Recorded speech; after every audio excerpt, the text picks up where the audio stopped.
ഒന്നുകൂടി പറഞ്ഞ് അവസാനിപ്പിക്കാം. ഒരു പെണ്ണിന്റെ കഥ. അള്ളാന്റെ റസൂലിനെ പഠിക്കണം, മുഹമ്മദ് മുസ്തഫാനെ അറിയണം സല്ലല്ലാഹു അലൈഹി വസല്ലം. വെറുതെ അതും ഇതും വായിച്ചിട്ട് സമയം കളഞ്ഞിട്ട് കാര്യമില്ല. എന്റെ നബി, നിന്റെ നബി ആരെന്ന് ചോദിച്ചാൽ അതാരെന്ന് പറയാനുള്ള ഇൽമ് ഉണ്ടാക്കണം. ഒരു മദീനത്തെ ഒരു സാദാ സീതാ പെണ്ണ്, ഉഹദ് യുദ്ധം കഴിഞ്ഞ് റസൂലുള്ളാഹി തങ്ങള് മദീനത്തേക്ക് മടങ്ങാൻ. മദീനന്റെ കവാടത്തിലുണ്ട് ഒരു സ്ത്രീ നിൽക്കുന്നു. വരുന്ന പട്ടാളക്കാരോട് ചോദിച്ചു, മാ ബാലു റസൂലില്ലാഹ്, അള്ളാന്റെ റസൂലിന് എന്ത് സംഭവിച്ചു, മരിച്ചു എന്നൊക്കെ കിംവദന്തി ഉണ്ടല്ലോ, ഒരു കുഴിയിൽ വീണെന്നെല്ലാം പറയുന്ന കേട്ടല്ലോ, എന്താ പറ്റിയത്?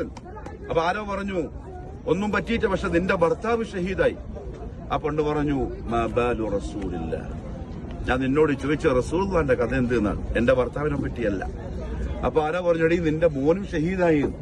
പണ്ട് പിന്നെയും ചോദിച്ചു, മാ ബാലു റസൂലില്ലാഹ്, അള്ളാന്റെ റസൂലിന് എന്ത് പറ്റിയതാ ചോദിച്ചു, എന്റെ മോൻ എന്തായി എന്നല്ല. എടീ നിന്റെ ഉപ്പയും മരിച്ചു.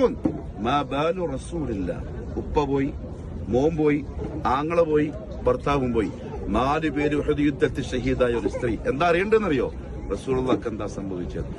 എന്തെങ്കിലും അറിയോ അള്ളാന്റെ റസൂലിനെ പറ്റി? നമ്മളെ ഉമ്മത്തിലെ പെണ്ണുങ്ങൾക്ക് സുന്നത്ത് എന്താണെന്നറിയോ? ഹദീസ് എന്താണെന്നറിയോ? മോലാർക്ക് അങ്ങനെ പറയുന്നുണ്ട്, അങ്ങനെ ചെയ്തു. ഇപ്പോഴത്തെ ഖത്തീബ് ഇങ്ങനെ പ്രസംഗിച്ചു, അങ്ങനെ ചെയ്തു. ഇപ്പോഴത്തെ പിതാമഹന്മാർ അങ്ങനെ പറഞ്ഞു കേട്ടു, അങ്ങനെ ചെയ്തു. കാർണൂർ അങ്ങനെ പറയുന്നത്, അങ്ങനെ ചെയ്തു. നാട്ടിൽ അങ്ങനെ നടക്കുന്നത്, അങ്ങനെ ചെയ്തു. മുഹമ്മദ് റസൂലുള്ളാഹി ആരാണ്? റസൂലുള്ളാഹിന്റെ ജോലി എന്താണ്? റസൂലുള്ളാഹി തങ്ങൾ അള്ളാഹ് നമുക്ക് തന്നെന്തിനാ? ഒരു ഐഡിയ ഇല്ല. ഈ പെണ്ണോട് ഒരു സഹാബി പറഞ്ഞു, എടീ അള്ളാന്റെ റസൂലിന് ഒന്നും പറ്റിയില്ല, വാ കാണിച്ചു തരാം.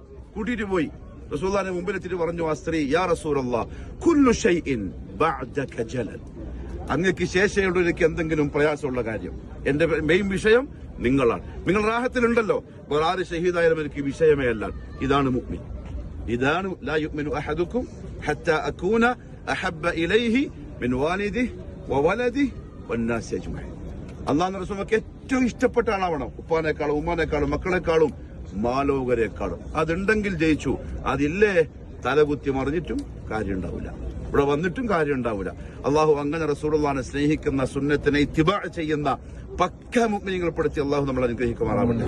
വിദഅത്തില്ലാത്ത, ഖുറാഫാത്തില്ലാത്ത, ആരെങ്കിലും പറയുന്ന വഴിക്ക് പോകുന്ന, ആരുടെങ്കിലും മുമ്പിൽ തലച്ചോറ് പണയം വെച്ച് അടിമപ്പണി ചെയ്യുന്ന വൃത്തികെട്ട സ്വഭാവക്കാരാക്കാതെ മുഹമ്മദ് മുസ്തഫാനെ നെഞ്ചിലേറ്റുന്ന മുഅ്മിനീങ്ങളാക്കി അള്ളാഹു അനുഗ്രഹിക്കട്ടെ.